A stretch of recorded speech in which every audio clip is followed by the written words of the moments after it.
Hey guys, I'm Luana with Homesteading. Not exactly. I'm excited to show you the next step in the kombucha making process, the second fermentation phase. This is when you get to add in your flavoring ingredients and where it also develops carbonation, aka bubbles.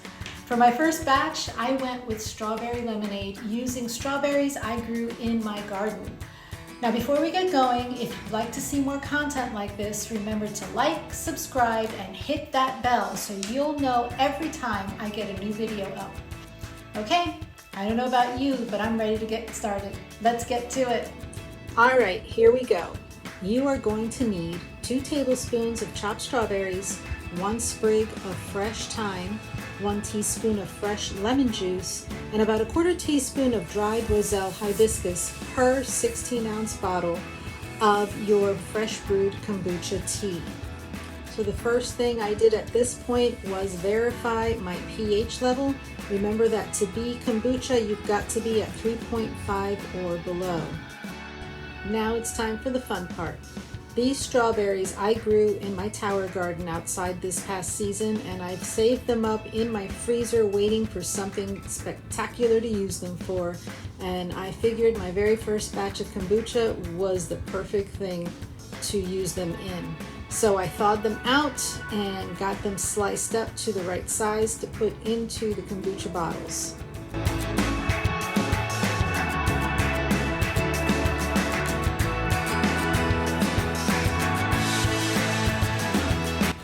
Next, I prepared 2 fresh organic lemons by washing them, then slicing them in half, and I used my little handheld juicer to get my fresh lemon juice ready for the kombucha bottles.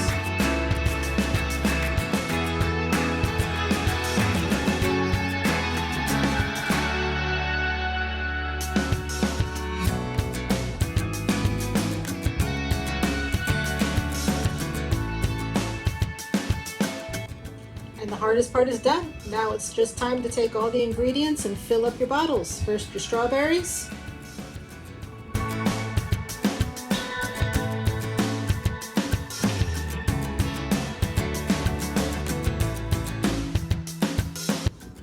And then your lemon juice.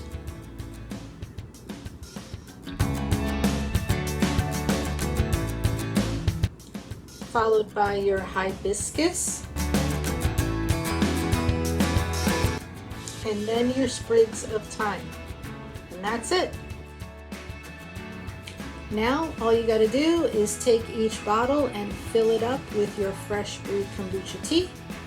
Put your cap on it and let it sit at room temperature for 1 to 2 days, depending on how much flavor you want in your tea or in your kombucha. Couple things to keep in mind is that this is the second fermentation phase, and adding these ingredients, fresh fruits and different things, will produce carbon dioxide in the bottles. So basically it's going to give you bubbles. If you like carbonation in your drinks, this is a great way to do it, but you do have to be careful because some ingredients can produce more carbon dioxide than others. And you don't want to ignore your bottles and then they might explode or something. So keep them in a safe place, perhaps in a box or away from where they might be able to cause some damage. And with that in mind, another thing that you'll want to do for the 1 or 2 days that these are sitting at room temperature is burp your bottles, and that will basically just release some of the carbonation in the bottles so that it doesn't build up the pressure too high and cause problems. And lastly, this is the first brew or startup of a continuous brew system. So what that means is that for the first 3 to 4 batches, you don't want to remove any more than 1/3 of the kombucha from the vessel at a time, which is approximately 3 quarts. I actually removed slightly less to take into consideration the amount that I had removed throughout the last 2 weeks for taste testing. But once you've completed the 3 to 4 cycles, the kombucha will be mature enough that you will be able to decant up to 1/2 of the kombucha, which in this case is 1 gallon. Now this doesn't mean that you are always limited to half. You can occasionally remove up to 2/3, but it's not recommended to do so on a regular basis in order to keep your SCOBY healthy. But keep in mind that this is where using a continuous brew system shines, because from this point on, all of the batches you make will brew much faster, possibly in as little as 3 to 5 days. And that's it.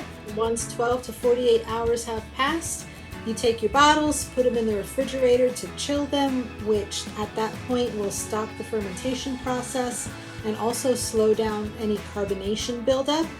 And then you get the amazing joy of taste testing your very own homemade kombucha.